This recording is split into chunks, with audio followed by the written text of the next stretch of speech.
A nation's policy thrust and strategic plans are at the heart of its development. Are we getting our policies right on the continent of Africa? My guest on today's show will answer that question and more when we come back.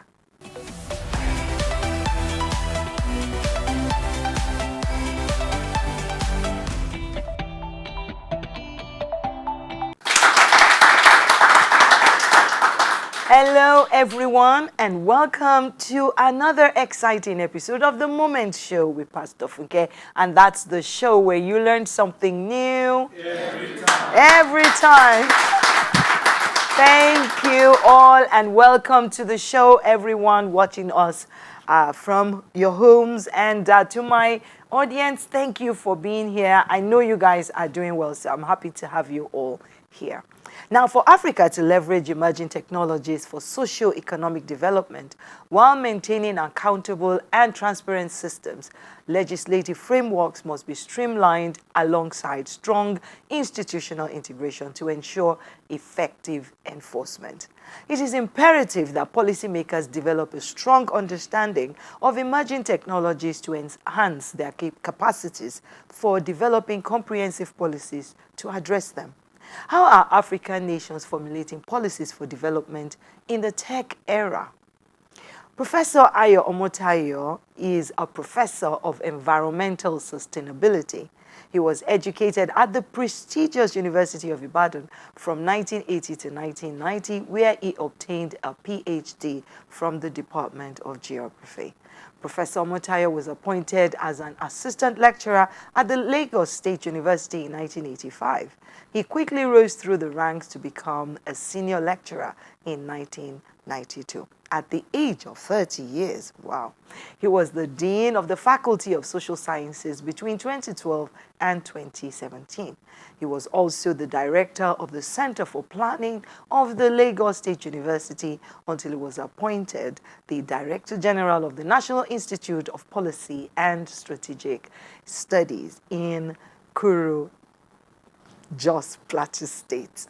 He is my guest today, and I'm massively honored to have him. Studio audience, please welcome Professor Ayo Omotayo to The Moment Show. Thank you very much, Lord. Thank you, sir. Thank you so much for coming. It's a wonderful, really privilege for us to have you. So, Prof, I'll call you Prof. I know you're used to that. Prof, would you briefly tell us, for those who do not know the mandate of your organization, just in a few words, what's the mandate of the National Institute of Policy and Strategic Studies, or otherwise known as NIPS? Yes, thank you very much for inviting me, and let me also thank members of the audience for finding the time to sit and to listen to me. Thank you. Well, the National Institute was established in 1979. At the time, the military government was about to leave, and it found that there were a lot of discrepancies and shortages of personnel and manpower, and we were going into a democracy. So they felt that there was need for us to empower by training, develop capacity amongst the MDAs so that they can support the democratic government that came in 1980. So they set it up a year before Nigeria entered that republic that we had in 1980. Exactly. Yes, that's how the institute started. And our mandate is very simple. Number one, to develop capacities for all the MDAs to be able to run the bureaucracies. Number two, to develop policies and strategies that will enable Nigeria to grow along structured paths. Right. And then number three, to ensure that policies are well implemented across Nigeria. And then the government set a motto of towards a better society as the motto for the National Institute. Towards a better society, because we believe that there is no perfect society, and that what is good today may not be good tomorrow. So we are always working towards bettering the lot of Nigeria as a country, the people and the people who live there. So our mandate is to develop capacities to run our bureaucracies, and then to also carry out evidence-based researches so that we can develop policies based on the researches we have carried out, based on evidence that we found from the field. All right. Okay. Awesome. Awesome. Yeah. So, Professor, I'm not sure about the answer to this, so I'll ask anyhow. Is your institute able to take people from outside the civil service, or is it just meant for those that are within the government, so to speak? Okay, the best answer is this. The National Institute is actually Nigeria's foremost think tank. What we basically do is to think for Nigeria. It is the only institute that does not have one single sector that we focus on.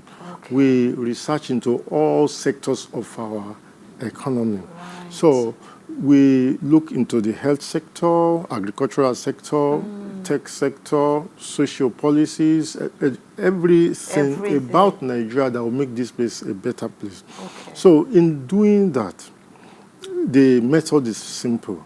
Every year, Mr. President looks at the country, he looks at his priorities, and then chooses a theme of study for the National Institute. Okay.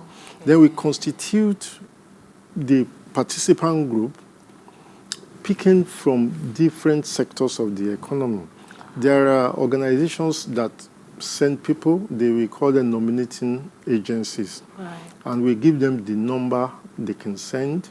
Some have allotment every year, some every other year, some every 3 years.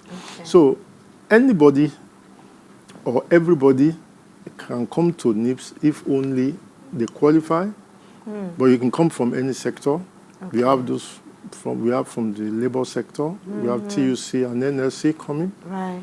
We have Nigerian Bar Association, we have the Nigerian Institute of Public Relations, we have the state governments sending permanent secretaries to come to the institute.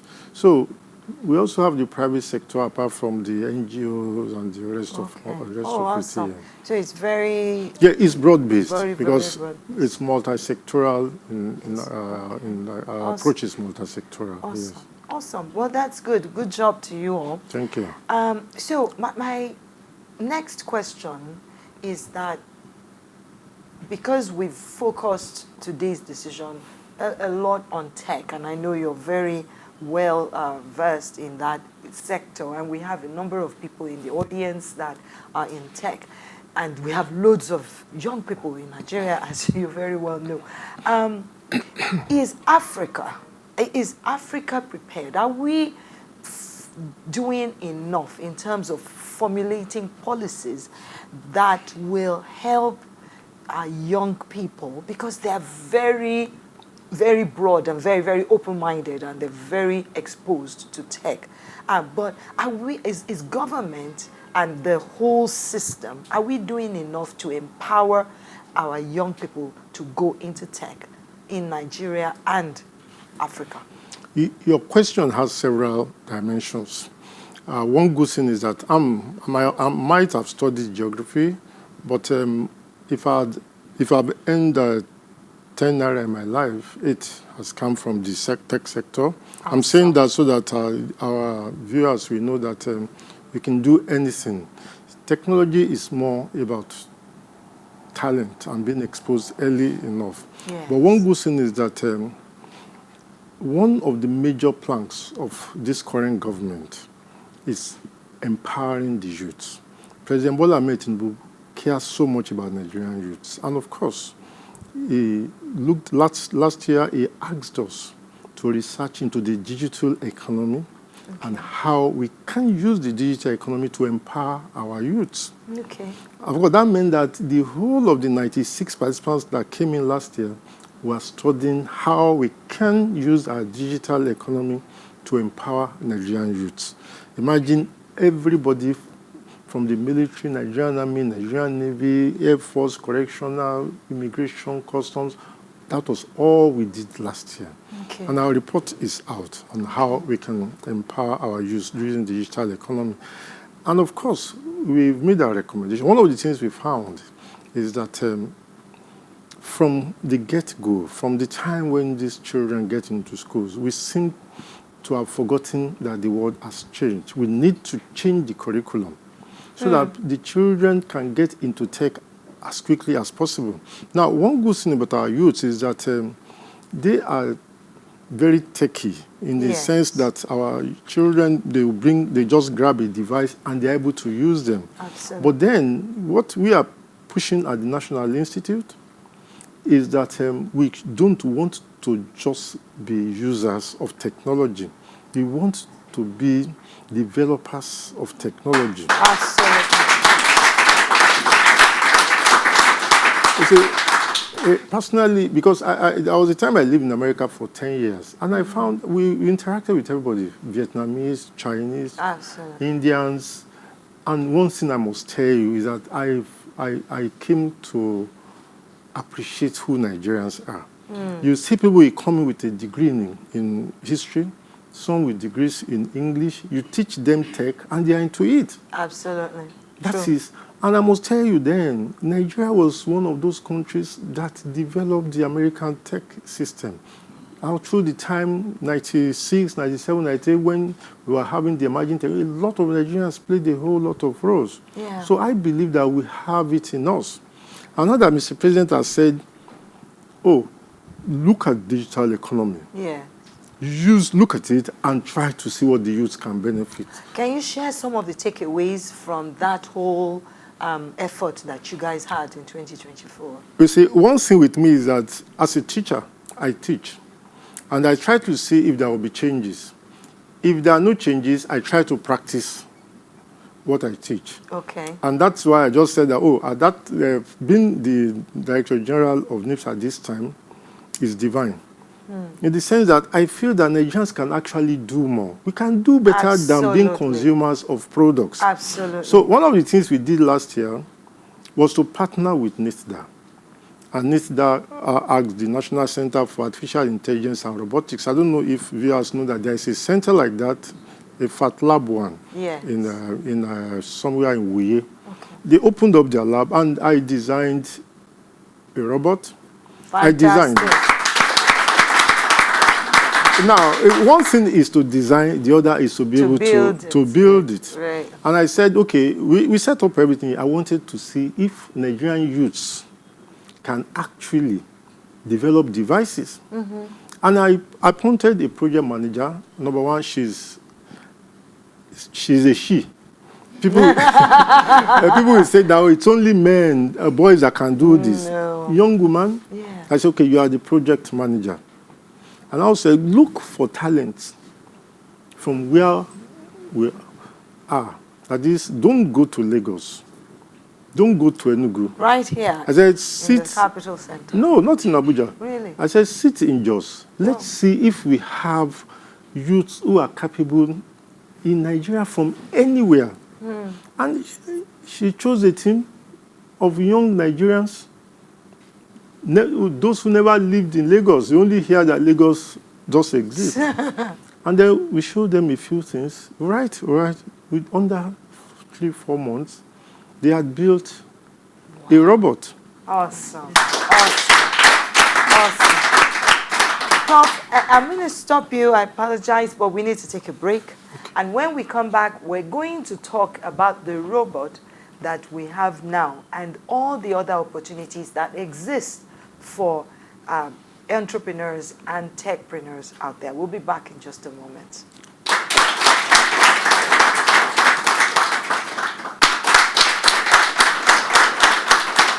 So, thank you very much. If you are just joining us, my guest today is Professor Ayo Omotayo, who's the Director General of the National Institute of Policy and Strategic Studies in Jos. Those are the policymakers for, well, the think tank, if you will, for Nigeria. And we've been having a very interesting conversation with him. So, Prof, you've done this thing, but two things I hear from our young people as they come on this show and I meet, relate and interact with them is the issue of infrastructure.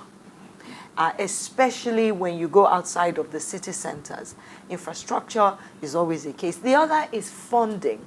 right? So let's take them one by one. So would you talk to us about what policies the government is putting in place for us to be able to have infrastructure across the length and breadth of the country, or at least outside the major city centers like Lagos and Abuja and so on and so forth? Thank you very much, and I hope you give me enough time to talk about this. Yes. Number one is that we have a Minister for Communications and the Digital Economy that understands what it is about. He is not a politician.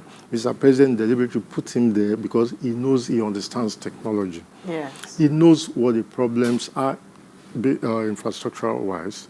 Our research also shows where the problems are infrastructure-wise. You mentioned infrastructure, and government is doing a whole lot to ensure that we increase the bandwidth penetration to all nooks and crannies of Nigeria. The research we did has already shown that about 80% of our penetration is concentrated in urban areas, and very soon government is going to push infrastructure to all over Nigeria, covering the footprint will be all over. So anywhere any youth is, he or she can have access to bandwidth. Okay. Because yes. That's good. Yes, the government, so he knows, and of course his recommendations to government have been accepted. Now, as per funding or training, of course, you are aware of the 3 million tech jobs that Mr. President said must be provided for our youth. Now, to be candid, while our youths have the talent, some do not have access, because some don't have information and some don't just care. There is no Nigerian youth today that wants to train in tech that will not find a place to do so. Are you serious? Yes, we have the Digital Bridge Institute that people can go to for training. Is it free? It's free. They go to universities, they teach, they train the trainers so that the trainers can teach them. It's difficult for everybody to come to the Digital Bridge Institute, but they go teach the trainers who can further teach them. If we found by evidence that our children don't actually know where these things are, I'm going to suggest to the minister to probably put something out there so that people will know the closest facility for them to pick up tech talents. Do we know, with a show of hand, a wave of hand, okay, one person that is, you are a tech person, so you're the only one that knows in this audience. You see, the problem is the tech people like the young man in the audience are a bit selfish. In the sense that those who can write codes, they see it as a cheap thing, and that where it's a new form of fancy. If you can't write code, then you are behind there. They keep what they can do to themselves. But I would advise that they carry other people along. You see, somebody may not be able to write codes today, but if you expose the person, he's going to be able to write a code. Well, I think a lot of people think it's very difficult. And if you don't know mathematics and... No. Coding has nothing to do with mathematics. It's basically about having a logical mind. Okay? And when I look at coding, I understand why is it that people don't know coding. It's like when we did Fortran in the university, Fortran programming. You always have representations against which you push things. Once you can create your own representations, you just translate the formula and everything will just work based on the structures of the program. And today it's even a lot easier. If you look at what they do in Python, it's almost like you are writing prose. And those things work. But the problem we have with our youth is that once they see figures mixed with alphabets and then with some other symbols, they are put off. It's not supposed to be like that. Every symbol, and there are just not too many of them. Once you know what this one stands for, you just need to know once. So what can government do to bring us up? Because these days, Prof, I see so many young people with talent. A lot of people are going into content creation. Nothing wrong with it, but they could be doing much more. With the opportunities in tech, in AI, how can we, what's government doing to try and pull people into STEM, for example, the science, technology, engineering, mathematics, and so many are afraid. So you will have, a lot of students going into the social sciences, but don't we still need STEM, and what are we going to do? We always need STEM. This is the point we are at in Nigeria now. Number one, we are going to change our curriculum. Government is doing a whole lot of that. I think something happened about 2 weeks ago on changing the curriculum to ensure that our youths can be guided into the right paths. Number two is to keep on enlightening our children on the opportunities that are close by. STEM drives the world. If you look at the rich companies today, they are tech companies. Yeah. And Nigeria needs leaders. We already have Money Point. We have Paystack. These are companies set up by Nigerian youths. Yeah, absolutely. Nigerian youths have what it takes. A few more just require to be enlightened on what they need to do. For us at the National Institute, we are moving ahead. We are going to Digital Device Initiative. We are going to have Deep Learning Conference. I'm sure we are going to have an exhibition of AI products, digital devices that Nigerian youths have done at different crannies of Nigeria. I'm sure when you give them the opportunity to come and show us what they have done, you will discover that a whole lot is going on. And I wish that some of our youths in the audience, you look out for opportunities. It is not only government. Churches, mosques can do the same thing. Absolutely. Every individual that has something to offer Nigeria can do this. We have amazing talent. We are 200 million Nigerians. 70% to 70% are supposed to be used. Not everybody will be in tech, but we can use tech to drive a whole lot of things. Let me tell you what our robot, the robot we call it a humanoid robot. We call it Mr. Hope. Mr. Hope? Yes, it's the hope that Mr. President talks about, that there is nothing we can't achieve if we hope and if we can believe. Now, from that one single Mr. Hope that can be presidential assistant, we are going further to develop that Mr. Hope into a robotic teacher that can teach. This robot can identify minimum of 30 persons by name. Once it sees your eyes, it knows, and you program, it knows you. Developed by Nigerians. Developed, no, in Bowman. It will identify you. It will answer questions. Yeah.